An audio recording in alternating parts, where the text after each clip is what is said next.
Your academic All-American, go to www.brettcooperfootball.com or call 484-619-7974 for more information. The Brett Cooper Jr. Academic All-American Bowl Game, December 27th to the 31st in Dallas, Texas. Brett Cooper Football. Hi, Kenny Long here with NYSR and Friday Night Tykes, and I want to talk to you about rain gutters. With the recent heavy rains in South Texas, many of us have come to realize that the rain gutters on our homes either don't work or simply just don't exist, destroying flower beds and just creating a mess. Let me tell you about Curtis McCluskey with Advanced Rain Control. He is your go-to guy for seamless gutters, cleanouts, and repairs. Serving San Antonio and the surrounding areas with over 25 years experience, Curtis will get you a quality rain control gutter system on your home at a quality price. Contact Curtis at 210-863-9881 for your free quote today. That's 210-863-9881. Advanced Rain Control is a proud sponsor of NYSR, National Youth Sports Radio. Don't get caught in the rain without a quality gutter system on your home. From Advanced Rain Control, call Curtis today at 210-863-9881 and tell him Kenny Long from NYSR sent you. Houston Energy Football, a premier all-women semi-pro football team competing and representing Houston, Texas in the IWFL. Come out and support the Houston Energy as they charge for an IWFL championship. Home games played at Dement Stadium, 1000 Keene Street in Galena Park, Texas. Tickets $15 at the gate. Check them out at HoustonEnergyFootball.com for pre-order discounts. That's HoustonEnergyFootball.com. NYSR is proud to be the new home and voice of the Houston Energy. All Houston Energy home games will be broadcast live on NYSR, National Youth Sports Radio, with Kenny Long, the voice of Friday Night Tykes. Just go to nationalyouthsportsradio.com and click on the live Houston Energy link. Once again, that's nationalyouthsportsradio.com and click on the live Houston Energy link. Houston Energy Football. Go Energy! Sports Safe. Sports Safe is a brand of video games designed to educate youth players ages 5 through 13 about sportsmanship and safety. Using any compatible mobile device, tablet, or computer, kids and parents alike can learn about safer play through short, interactive scenarios. Dr. Jillian Hotz and her team have created this uniquely designed game system for both player education and to serve as a compliance tool for leagues and teams. Sports Safe is now a proud sponsor of NYSR, National Youth Sports Radio. For more information on how you can participate, purchase, and be a part of Sports Safe, you can check them out on the web at www.sportsafe.com. That's sports with a Z, safe.com. Or go to nationalyouthsportsradio.com and click on the Sports Safe banner. You can also email them at info@sportsafe.com. Give them a call at 1-800-970-3886. Sports Safe. Play safe. You're listening to NYSR, National Youth Sports Radio. And welcome back, 49 minutes after 9 o'clock. You're listening to the Kenny Long Show here on NYSR, National Youth Sports Radio. All right, so now that I can bring my blood pressure back down, make sure I don't stroke out on here my first night show. San Antonio Outlaws got a big matchup coming up October 15th in San Antonio, and just got some messages there that may be working out a deal to possibly bring that matchup for you. It's going to be the Outlaws taking on the YU Yellow Jackets out of Dallas. That should be a great matchup. Stay tuned here to National Youth Sports Radio. On the Facebook page, we'll give you more information as that comes about and see if we'll be bringing you those games coming up here on October 15th. Once again, don't forget, every Monday, Tuesdays, and Thursdays starting at 9 p.m., we're here on the Kenny Long Show on NYSR National Youth Sports Radio. Wednesday nights, you can catch me on Typha Radio from 8 to 10 as we bring you nothing but the Texas Youth Football Association. The information that's going on there, we're about to reach midway through the season, and it's the part of the season that everybody anticipates. All the anticipation is there, as I refuse to do predictions until we get at least halfway through the season, because then at least I got some numbers to look at. Because obviously I can't get to every single game and every single organization in Taifa. It's impossible. There's no way it's going to happen. I try to get around as much as I can, but it's just not going to happen. But at least by midway through the season, I got some numbers, I got some stats that I can look at and possibly make at least an educated prediction on upcoming games. And we're just about there. I think one more week of regular season games. I think week 5 this week.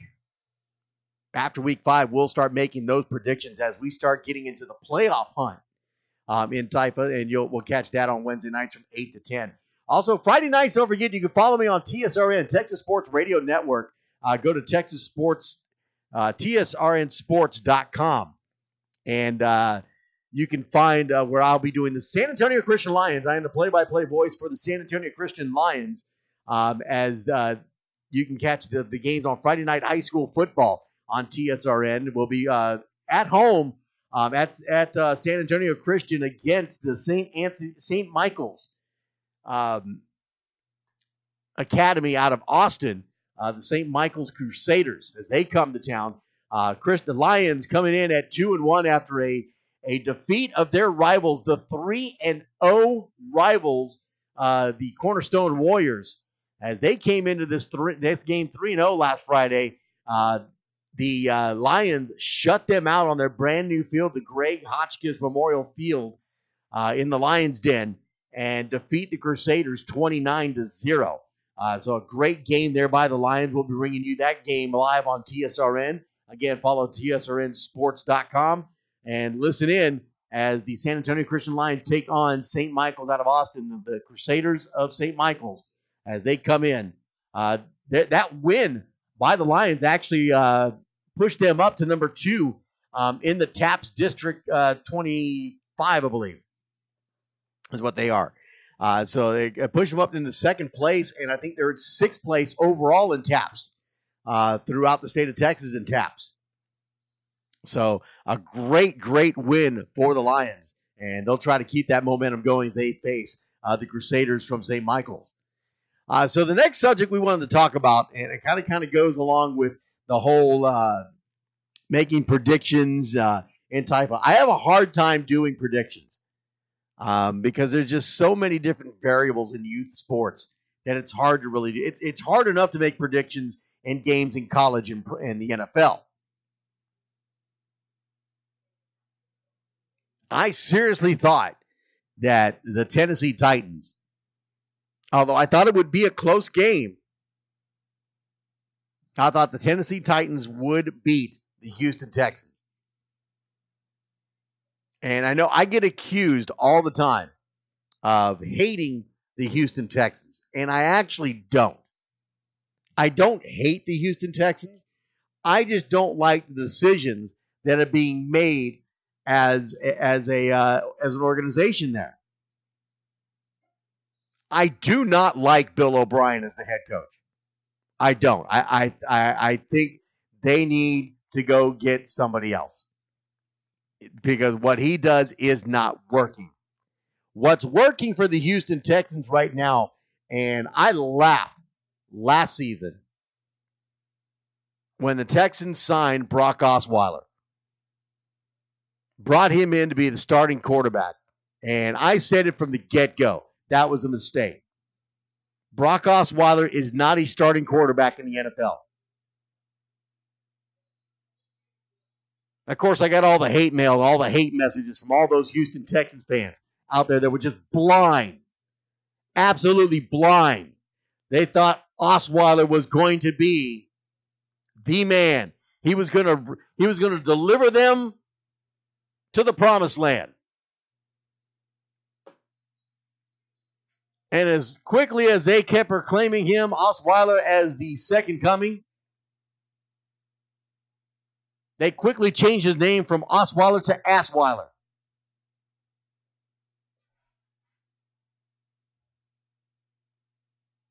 He went from being the most beloved man in Houston to the most hated man in Houston.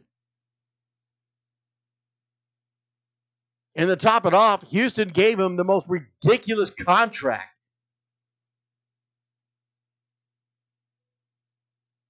as a backup quarterback coming in. Never a proven starter as a backup. Houston manages to unload that contract, send him to Cleveland, and he sucks in Cleveland. Now, everybody sucks in Cleveland. But Brock Osweiler was so bad that they dumped him and put a rookie, which, of course, that's the mistake that Cleveland always makes. But back to the Texans. They have the same issue as Cleveland. They have no offensive line. And then Houston goes and names Tom Savage the starter to start the season. Are you kidding me? You passed over Savage. You passed over him for Brock Osweiler. Now all of a sudden he's good enough to be the starter. Well, that lasted about a half of a football game. And they did exactly what I thought they would do, and they went to Deshaun Watson, which was the smartest decision that they ever made. It was the only decision they needed to make, and it was the decision that right now will probably save Bill O'Brien's job. But what that young man did to the Tennessee Titans was absolutely amazing. Absolutely amazing. It had nothing to do with that offensive line. It had everything to do with Deshaun Watson.